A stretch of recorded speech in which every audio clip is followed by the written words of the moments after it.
आगरा में दो फल विक्रेता राधे लाल और श्याम लाल आते हैं। वो दोनों आगरा गांव के बाजार में जाते हैं और वहां पर जाकर फलों का भाव पता करते हैं। आम कितने रुपए किलो है? 100 रुपए किलो है भाई साहब। और पपीता कैसे दिए? पपीता 50 रुपए किलो है भाई साहब। क्या आपके पास अंगूर है? अंगूर नहीं है, वो तो आपको पूरे बाजार में कहीं नहीं मिलेगा। हमने भी पूरा बाजार ढूंढा पर हमें अंगूर कहीं नहीं मिला। वैसे अब तो अंगूर का सीजन भी शुरू हो गया है। आपको आगरा गांव में सभी फल मिलेंगे पर अंगूर ढूंढने से भी नहीं मिलेगा। पर ऐसा क्यों है? अंगूर कोई महंगा फल तो है नहीं। आगरा गांव में कोई अंगूर बेचता ही नहीं है और ना ही कोई खरीदता है। राधे लाल श्याम लाल की तरफ देखता है और उसे वहाँ से चलने के लिए कहता है। राधे लाल और श्याम लाल दोनों कुछ दूर जाते हैं। देखो भाई, यही अच्छा मौका है। इस गांव में कोई भी अंगूर नहीं बेचता है। अगर हम लोग अंगूर बेचेंगे तो हमारा अच्छा मुनाफा होगा। सही कहा भाई तुमने। बाकी सभी फल तो हर दुकान में मिल रहे हैं। एक अंगूर ही ऐसा फल है जो ढूंढने पर भी नहीं मिल रहा है। अगर हम अंगूर की खेती करेंगे तो हम कम समय में बहुत अच्छा मुनाफा कमा सकते हैं। तो शुभ काम में देरी कैसी? चलो शुरू करते हैं। राधे लाल और श्याम लाल इस गांव के जमींदार के पास जाते हैं। देखिए जमींदार साहब, हम फल विक्रेता हैं और अभी अभी आपके गांव में आए हैं। हमें एक बगीचे की जरूरत है। वो सब तो ठीक है, पर आप उस बगीचे में कौन सा फल उगाएंगे ये तो बताइए। वो सब तो हम आपको नहीं बता सकते। बस ये समझ लीजिए कि एक ऐसा फल जो यहाँ के बाजारों में मिल ही नहीं रहा है। हम उस फल को उगाएंगे और उसे बेचेंगे। मगर उसका कुछ नाम तो होगा। बिना नाम जाने मैं आपको बगीचा कैसे दे सकता हूँ? फल का नाम जानने से बगीचा देने का क्या मतलब है? आप बस हमें एक किराए पर बगीचा दे दीजिए। पर अगर वो तुम्हारा फल बिका नहीं और तुमने मुझे हर महीने बगीचे का किराया नहीं दिया तो आप उसकी चिंता मत कीजिए। अगर फल नहीं भी बिकेगा तो भी हम अपनी जेब से आपको बगीचे का किराया दे देंगे। जैसी आप लोगों की इच्छा। आइए, मैं आपको बगीचा दिखाता हूँ। जमींदार राधे लाल और श्याम लाल को एक बगीचा दिखाता है। दोनों को वो बगीचा पसंद आता है और उस बगीचे में खुदाई करना शुरू करते हैं।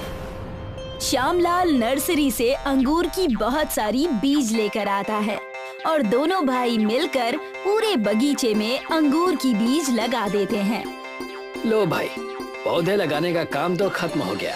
अब इन्हें खाद और पानी देना होगा, तभी जाकर जल्दी से फल खाने को मिलेगा। देखते ही देखते अंगूर की लतें बड़ी होने लगती हैं और उन पर बहुत सारे अंगूर लग जाते हैं। ये देखकर राधे लाल और श्याम लाल बहुत खुश हो जाते हैं।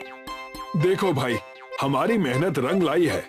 हाँ, अब हम जल्दी ही इन अंगूरों को बाजार में बेचेंगे और बाजार में अंगूर की एक बड़ी दुकान खोलेंगे। राधे लाल और श्याम लाल बगीचे से घर की तरफ जाते हैं। तभी उन्हें रास्ते में जमींदार दिखाई देता है। बताइए जमींदार साहब, क्या बात है? और क्या बात होगी? 6 महीने हो गए और तुम लोगों ने मुझे बगीचे का 1 महीने का किराया भी नहीं दिया। मुझे मेरे बगीचे का किराया चाहिए। अरे जमींदार साहब, आप परेशान मत होइए। आपका बगीचा हमारे लिए बहुत लाभकारी सिद्ध हुआ है। हमने जो फल उगाए थे वो अच्छी मात्रा में हुए हैं और अब हम जल्दी उन्हें बेचकर आपके 6 महीने का किराया एक साथ दे देंगे। बस 1 महीना और इंतजार कीजिए, आपको आपका किराया मिल जाएगा। ठीक है, मैं 1 महीना और इंतजार कर लेता हूँ, पर इस बार कोई बहाना नहीं चलेगा। ऐसी नौबत ही नहीं आएगी। 1 महीने बाद हम लोग खुद ही पैसा लेकर आपके पास आ जाएंगे। इतना कहकर राधे लाल और श्याम लाल वहाँ से चले जाते हैं। राधे लाल और श्याम लाल अपने बगीचे में जाकर अपनी उगाई हुई अंगूरों को तोड़ने लगते हैं।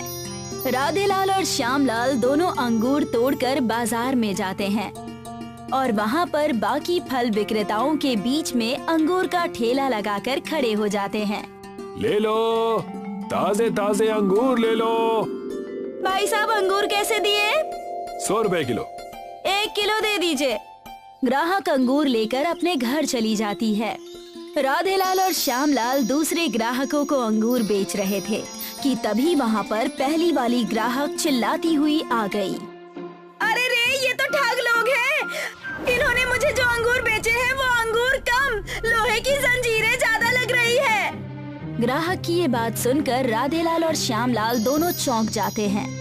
लोहे के अंगूर? तुम पागल तो नहीं हो गए? यकीन नहीं आता तो खुद ही खा के देख लो ना। राधेलाल अंगूर खाने के लिए मुंह में डालता है। जैसे ही वो अंगूर अपने दांत से काटने लगता है तो उसके दांतों में दर्द होने लगता है। भाई, ये तो सच में लोहे का अंगूर है। राधेलाल के मुंह से ये बात सुनकर सभी ग्राहक वहाँ से चले जाते हैं। अब क्या करोगे? देखते हैं क्या होता है आगे। राधेलाल और श्यामलाल दोनों अंगूर का ठेला पकड़कर घर के लिए जाने लगते हैं। तभी उन्हें रास्ते में जमींदार मिलता है। अच्छा, तो यहाँ हो तुम दोनों। 1 महीने का वक्त मांगा था तुमने और 2 महीने हो गए हैं। मुझे मेरे पैसे अभी चाहिए। देखिए जमींदार साहब, हमारा एक भी फल नहीं बिका। हम आपको पैसे कहाँ से देंगे? मुझे उससे क्या मतलब, मुझे मेरे पैसे चाहिए बस। कहीं से भी दो। तुम्ही ने कहा था ना कि अगर कुछ नहीं होगा तो हम अपनी जेब से पैसे देंगे। हाँ, कहा तो था, पर हमारे सारे पैसे फलों को उगाने में खत्म हो चुके हैं। बस कुछ दिनों की मोहलत और दे दीजिए, हम आपके सारे पैसे ब्याज सहित वापस कर देंगे। ठीक है, तुम्हारे पास 10 दिन का समय है। अगर पैसे नहीं दिए तो मैं अपने बगीचे से तुम्हारे फलों के पौधों को उखाड़ कर फेंक दूंगा। राधेलाल और श्यामलाल दोनों बहुत परेशान हो जाते हैं। दोनों गांव के एक विद्वान आदमी के पास जाते हैं। ताऊ जी, हमारे उगाए हुए सारे अंगूर लोहे के अंगूर हो गए हैं। समझ ही नहीं आ रहा कि क्या करें। बेटा, ये सब बूढ़ी लोमड़ी का श्राप है। कौन सी लोमड़ी? बहुत साल पहले एक भूखी लोमड़ी खाने की तलाश में इस गांव में आई और उसने यहाँ पर एक बहुत लंबी अंगूर की बेल देखी। वो अंगूर खाने के लिए बेल पर छलांग लगा रही थी, पर अंगूर तक नहीं पहुँच पाई। गांव वालों ने उसका बहुत मजाक उड़ाया और लोमड़ी ने इस गांव को श्राप दिया कि जिस तरह वो इस गांव के अंगूर नहीं खा पाई, उसी तरह आज के बाद इस गांव में कोई भी अंगूर नहीं खा पाएगा और सारे अंगूर लोहे के हो जाएंगे। इस श्राप को कैसे खत्म करेंगे? अगर तुम लोग पुरानी बेल के अंगूर ले जाकर उस लोमड़ी को खिलाओगे तो ये गांव इस श्राप से मुक्त हो जाएगा। ठीक है, हम ऐसा ही करेंगे। राधेलाल और श्यामलाल उस पुरानी बेल के पास जाते हैं और उससे कुछ अंगूर तोड़ते हैं और उन्हें लेकर जंगल की तरफ जाते हैं। वो देखो, वहाँ पर लोमड़ी दिखाई दे रही है। श्यामलाल उस लोमड़ी की तरफ जाता है और अंगूर का गुच्छा लोमड़ी के सामने फेंकता है। लोमड़ी अंगूर खाती है। उसके अंगूर खाते ही आगरा गांव को श्राप से मुक्ति मिल जाती है। अब राधेलाल और श्यामलाल अपने उगाए हुए सभी अंगूरों को बाजार में बेचते हैं। अंगूर बेचकर राधेलाल और श्यामलाल आगरा गांव में फलों की एक बड़ी सी दुकान खोल देते हैं। रायपुर गांव में मोहन और सोनू नाम के 2 भाई रहते थे। मोहन की शादी हो चुकी थी। सोनू अभी कुंवारा था। सोनू, मेरी मौसी की लड़की ब्याह करने लायक हो गई है। बहुत सुंदर लड़की है, तुम्हारे साथ उसका ब्याह कराऊं? अरे भाभी, आप तो हमेशा शादी की बात करती रहती हैं। हो जाएगी शादी वादी, जल्दी क्या है? उम्र निकल जाएगी, फिर हमसे मत कहना। मेरे स्मार्ट भाई को स्मार्ट बहू ही चाहिए। चलो सोनू, खेत पर जाने का समय हो गया है। मोहन और सोनू अंगूर की खेती किया करते थे। दोनों बड़ी मेहनत से खेत जोतते, खेत में पानी लगाते और फिर बीज बोते। 3-4 महीने इस तरह मेहनत करने के बाद खेत में अंगूर की फसल आ जाती। मोहन की पत्नी खेत पर खाना लेकर पहुंचती है। भाभी, मेहनत करने के बाद आपके हाथ का स्वादिष्ट खाना खाकर मजा ही आ जाता है। मेरी चचेरी बहन की ननद ब्याह लायक हो गई है, शादी करो उससे तो बताओ। लगता है आप मेरा ब्याह कराए बिना नहीं मानेंगी, लेकिन आपको लड़की ढूंढने की जरूरत नहीं। मैंने लड़की ढूंढ ली है, पढ़ी लिखी लड़की है। सोनू अपनी पसंद की लड़की से शादी कर लेता है। एक दिन मोहन अंगूरों को इकट्ठा करके मंडी में ले जाता है और अंगूर बेचकर पैसे घर ले आता है। अरे सोनू, इस बार अंगूर का बहुत बढ़िया भाव मिला है। पूरे 80,000 के बिके हैं। ये ले 40,000। सोनू पैसे ले जाकर अपनी पत्नी को दे देता है। लो नीरज, पैसे तिजोरी में रख दो। कितने रुपए दिए हैं तुम्हारे भैया ने? पहले गिन तो लो। ये कैसी बातें कर रही हो नीरज? 40,000 है, भैया ने दिए हैं, तो गिनने की क्या जरूरत? जरूरत है। तुम नहीं गिनोगे तो मैं गिनूंगी। और 40,000 ही क्यों दिए हैं? तुम्हें उनके साथ मंडी जाना चाहिए था। 1 लाख से कम में अंगूर नहीं बिके होंगे। 60,000 उन्होंने खुद रख लिए होंगे और 40,000 तुम्हें पकड़ा दिए। ऐसा नहीं है नीरज, भैया बहुत ईमानदार हैं। ईमानदार नहीं है, बल्कि तुम्हारे सीधेपन का फायदा उठाते हैं।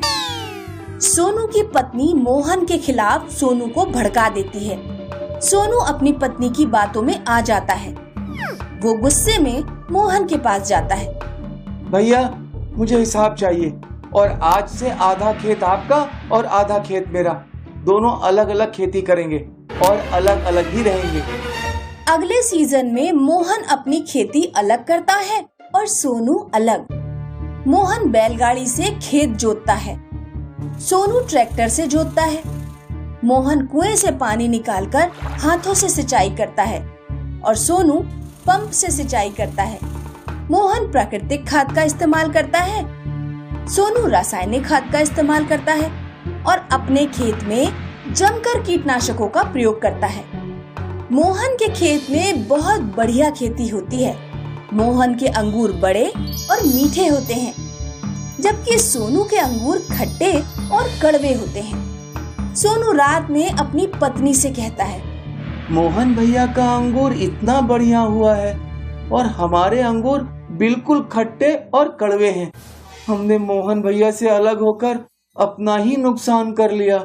नीरज सोनू की बातें सुनकर चिढ़ जाती है। जब रात में सब सो जाते हैं तो वो मिट्टी का तेल लेकर मोहन के खेत में जाती है और पूरा खेत जलाकर राख कर देती है। अगले दिन मोहन जब खेत पर पहुंचता है तो जली हुई फसल को देखकर खूब रोता है। मोहन फिर भी सोनू और सोनू की पत्नी पर शक नहीं करता। कहीं ये काम सोनू या उसकी पत्नी का तो नहीं? नहीं, सोनू मुझसे बहुत प्यार करता है। वो ना ऐसा करेगा और ना किसी को करने देगा। मोहन रोता हुआ सिद्ध बाबा के पास पहुंचता है। आओ मोहन, बड़े दिन बाद आए और रो क्यों रहे हो? बाबा, मेरी सारी फसल किसी ने जला दी। समझ नहीं आ रहा अब मैं अपने परिवार का पेट कैसे पालूंगा। चिंता मत करो पुत्र, जिसने हमें जन्म दिया है वो परमात्मा सबका ध्यान रखता है। तुम बिल्कुल निश्चिंत होकर घर जाओ। मोहन अपने घर लौटता है। वो देखता है कि छत से एक अंगूर की बेल लटक रही है। अंगूर की बेल कहाँ से आ रही है? मोहन उस बेल को पकड़कर नीचे खींचता है। वो और लंबी हो जाती है। मोहन बेल को नीचे खींचता जाता है, लेकिन बेल और लंबी होती चली जाती है, खत्म ही नहीं होती। अरे सुनती हो? जल्दी यहाँ आओ। ये देखो, अंगूर की बेल। मोहन और उसकी पत्नी अंगूर की बेल में से अंगूर तोड़कर बोरी में इकट्ठे कर लेते हैं। तुम इतने अंगूर जाकर बेच आओ, तब तक मैं बेल खींच खींच कर और अंगूर तोड़ लेती हूँ। जादुई अंगूर की बेल के अंगूर बेचकर मोहन को बहुत फायदा होता है। वो अपनी पत्नी के लिए साड़ी और बहुत सारी खाने पीने की चीजें लेकर आता है। उधर सोनू भी अपने अंगूर मंडी में लेकर जाता है, लेकिन उसके खट्टे और कड़वे अंगूर कोई दुकानदार खरीदते ही नहीं। परेशान होकर सोनू सारे अंगूर फेंककर चला जाता है और घर आकर रोने लगता है। शाम को जब मोहन और उसकी पत्नी खाना खा रहे होते हैं तो सोनू अपनी पत्नी के साथ उनके घर पहुंचता है। मुझे माफ कर दीजिए भैया, मैंने ही आपकी फसल जलाई थी। हमें माफ कर दीजिए भैया, हमारे घर खाने को कुछ भी नहीं है। कोई बात नहीं सोनू, कभी कभी छोटों से गलती हो जाती है। बड़ों का काम है उन्हें माफ कर देना। मैं तुम दोनों को माफ करता हूँ। अब से हम सब मिलकर ही रहेंगे। एक गांव में आकाश और विकास नाम के दो दोस्त रहते थे। आकाश गरीब था जबकि विकास अमीर था। कल यार पापा एक साइंस एग्जीबिशन में गए और दूरबीन खरीद लाए। बड़े लोग बड़ी बातें। अगर अच्छे दोस्त ना हो तो अमीरी में भी कोई सुख नहीं है। चल, मैंने कल लस्सी पिलाई थी, आज तू समोसे खिला। चलो बाजार चलते हैं। आकाश और विकास बाजार जाते हैं तो देखते हैं कि दुकान पर बहुत भीड़ लगी हुई है। दोनों दोस्त दुकान के पास जाते हैं। काका, दुकान पर इतनी भीड़ क्यों है? समोसे की नई दुकान खुली है। ऐसे बढ़िया समोसे हैं, एक बार खाओगे तो बार बार मांगोगे। ला पैसे दे, 2 समोसे खरीद लेता हूँ। नहीं, बस तू अपने लिए खरीद, मुझे खट्टी डकारें आ रही हैं। आकाश अपने लिए एक समोसा खरीद रहा होता है, तभी विकास की नजर समोसे बेचने वाले पर पड़ती है। विकास समोसे बेचने वाले को कुछ शक की निगाहों से देखता है। बड़ी मुश्किल से एक समोसा मिला है। वाह, ऐसा समोसा तो मैंने पहले कभी नहीं खाया। तुम भी खा कर देखो, एक बार खाओगे तो बार बार मांगोगे। इस दुकान का नाम देख लेता हूँ, कल फिर यहाँ आऊंगा। आकाश दुकान का नाम देखता है। दुकान का नाम होता है जादुई समोसे। तुमने एक बात नोट की क्या? हर कोई समोसे वाले के समोसे की तारीफ कर रहा है और कह रहा है एक बार खाओगे तो बार बार मांगोगे। मुझे तो जादुई समोसे में कुछ गड़बड़ लग रही है। उस समोसे वाले को देखकर भी मुझे शक हो रहा है। जासूसी नॉवेल पढ़ पढ़कर तुम्हारा दिमाग खराब हो गया है। चलो घर चलते हैं, अंधेरा हो गया है और बारिश भी आने वाली है। आकाश और विकास अपने घर चले जाते हैं। अगले दिन आकाश जब सोकर उठता है तो उठते ही उसे जादुई समोसे वाली दुकान के समोसे खाने का मन करने लगता है। आकाश का चारपाई बुनने का खानदानी काम था। बेटा, रामपाल अपनी खटिया दे गए हैं, सादा बुनाई डालनी है उसमें। जी पिताजी। आकाश खटिया बुनने बैठता है लेकिन अपने काम में बिल्कुल ध्यान ही नहीं लगा पाता। पिताजी, मैं समोसे खाने जा रहा हूँ, अभी आता हूँ। 2-3 दिन तो आकाश के पिताजी ने आकाश से कुछ नहीं कहा, लेकिन फिर एक दिन आकाश जब सुबह सुबह समोसे खाने जाने लगा तो पिताजी ने उसे टोक दिया। ये रोज रोज क्या समोसे खाता रहता है? पेट खराब कर लिया है तूने समोसे खाकर अपना। पहले तो तूने इतने समोसे कभी नहीं खाए, लेकिन पिछले 2-3 दिनों से तो तूने हद कर रखी है। आज मैं तुझे नहीं जाने दूंगा। लेकिन पिताजी, मैं बिना समोसे खाए नहीं रह पाऊंगा। आकाश के पिताजी ने आकाश का हाथ पकड़ लिया, लेकिन आकाश फिर भी नहीं रुका। गांव वालों, मेरा लड़का पागल हो गया है, जरा इसे रोकने में मेरी मदद करो। आकाश के पिताजी आकाश को पकड़ते हैं।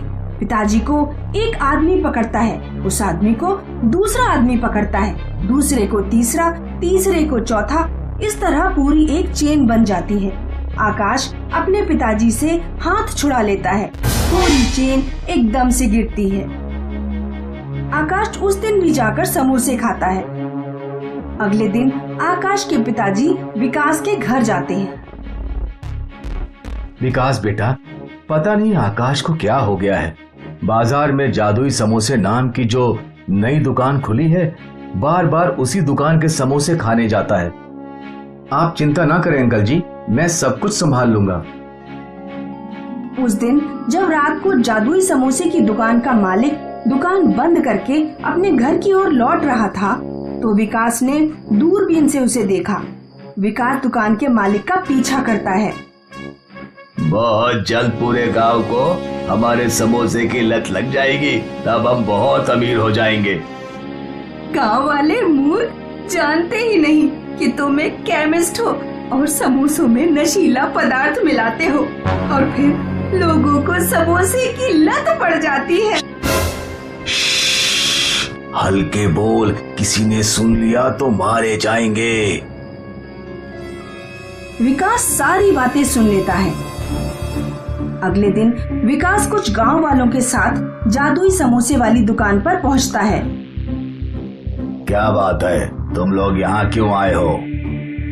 ये हम तुम्हें बाद में बताएंगे। मुखिया चाचा, पहले तुम समोसे खाओ। मुखिया चाचा समोसे खाते हैं। अब मेरा और समोसे खाने का मन कर रहा है। सच सच बताओ, तुम अपने समोसे में क्या मिलाते हो? आलू और मसालों के अलावा मैं कुछ भी नहीं मिलाता अपने समोसे में। सच बोल दो वरना मैं अभी पुलिस को बुला लूंगा।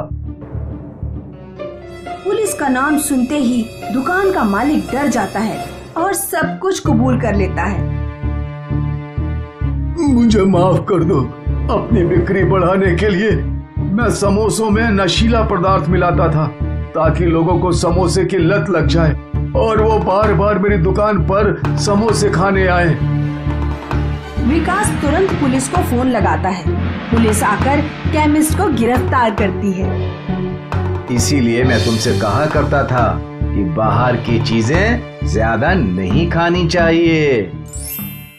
आनंदपुर गांव में लालाजी की अंगूरों की खेती थी, जो उनका नौकर बलदेव उसे संभाला करता था।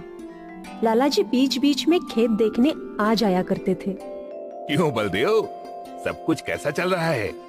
सब ठीक है लालाजी। मैंने कल ही फसल में कीटनाशक दवाई छिड़की है। और जो मैंने नए बीज लाए हैं वो कैसे हैं? बहुत अच्छे हैं।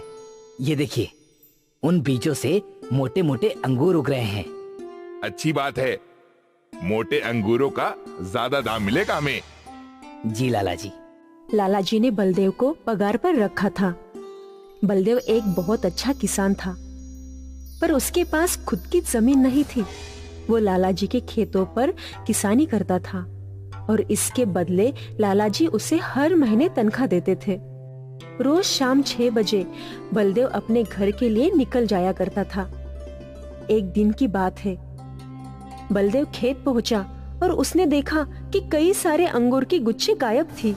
कल यहाँ ढेर सारे अंगूर के गुच्छे थे, अचानक कहाँ गायब हो गए? पता नहीं, लगता है मुझे ही कोई आभास हुआ होगा कि यहाँ अंगूर लगे थे। खैर, जाने दो। बलदेव ने इस बात पर इतना ध्यान नहीं दिया और रोज की तरह अपना काम करने लगा। रोज रात 7 बजे वो अपने घर के लिए निकल जाता।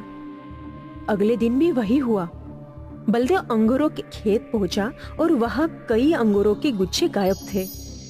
ये कैसे हो सकता है? मैंने कल ही यहाँ सच में अंगूरों के गुच्छे देखे थे।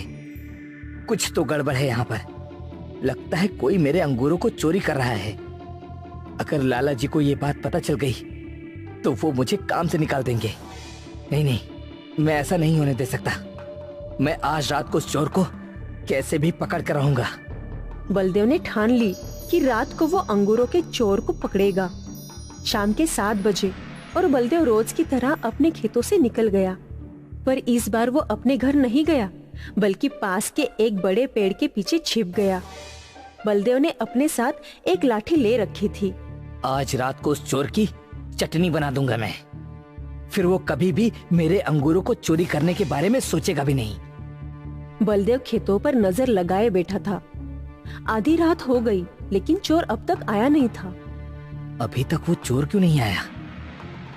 बलदेव परेशान था, पर फिर भी वो नजर रखकर बैठा था। आखिरकार सुबह 6 बजे जैसे ही हल्की रोशनी आई, रोशनी के साथ कुछ परियां उसके खेत में आ गई। बलदेव ने देखा कि उन परियों ने कुछ अंगूरों के गुच्छे तोड़ दिए। तो ये परियां हैं जो मेरे अंगूरों को चोरी कर रही थी। बलदेव दौड़ता हुआ खेतों में पहुंचा। आप सब तो परियां हैं, तो भला आप लोग मेरे अंगूरों को चोरी क्यों कर रही हैं? तो इस फल का नाम अंगूर है। हमारे परीलोक में ये नहीं उगाते, पर उस दिन हमने जब ये अंगूर खाए तो हमें ये बहुत पसंद आए।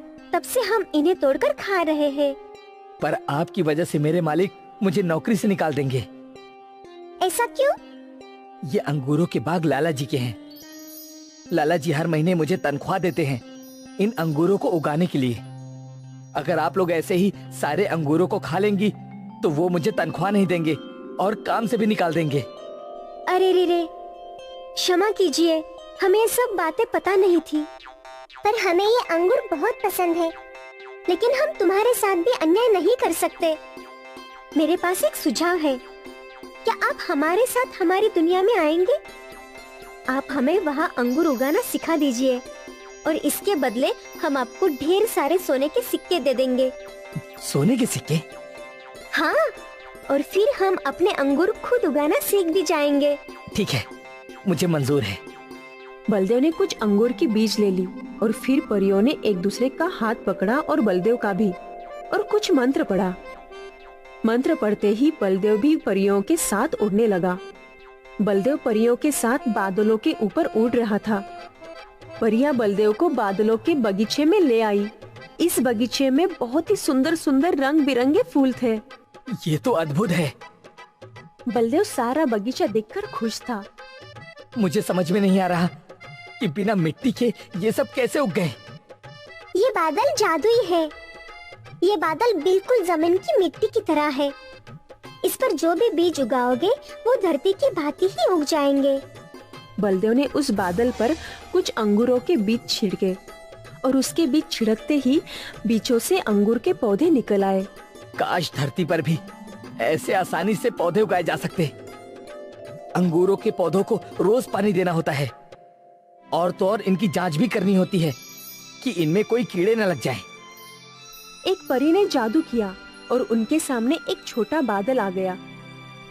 अब ये बादल रोज इन अंगूरों को पानी देगा। धरती पर पौधों को कीड़े लगते हैं, यहाँ नहीं लगेंगे। यहाँ मिट्टी नहीं है ना? हाँ, वो तो मैं भूल ही गया था। अब हमें क्या करना होगा? कुछ नहीं, समय पर पानी और अच्छी खुराक देने से ये पौधे अपने आप अंगूर उगाएंगे। बलदेव बोल ही रहा था कि उसके सामने वाले अंगूर के पौधे में अंगूर का एक गुच्छा दिखने लगा। वो देखकर परिया बहुत खुश हुई। वो देखो, वहाँ अंगूर उग गए। अब हमें धरती पर जाने की कोई जरूरत नहीं।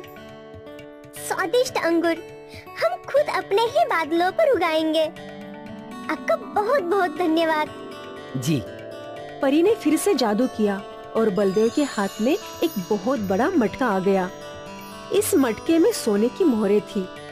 इतनी सारी सोने की मोहरें देखकर बलदेव की आंखें फटी की फटी रह गई। हमें जब आपकी जरूरत होगी हम वापस आपसे मिलने आएंगे। हाँ हाँ। परियों ने जादू किया और बलदेव परिलोक से गायब हो गया। वो वापस उसी अंगूरों के खेत में था। उसके हाथ में वो मटका भी था। बलदेव वो मटका लेकर अपने घर गया। इतने सारे सोने के सिक्के ये कहाँ से मिले आपको? बादलों पे खेती करने के लिए परियों ने दिया है। परिया? बलदेव ने अपने परिवार को पूरा किस्सा बताया। आपकी ये दोनों बातों पर मुझे विश्वास नहीं हो रहा।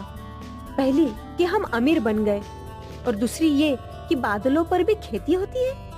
अब तुम मानो या ना मानो, पर सच तो यही है। बलदेव ने बड़ा सा घर खरीद लिया और अपनी खुद की जमीन भी। इस जमीन पर उसने भी अंगूर की खेती शुरू कर दी। अब उसे पैसों की बिल्कुल चिंता नहीं थी। वो परियों का शुक्रगुजार था। बादलों पे खेती करने से उसकी किस्मत ही बदल दी।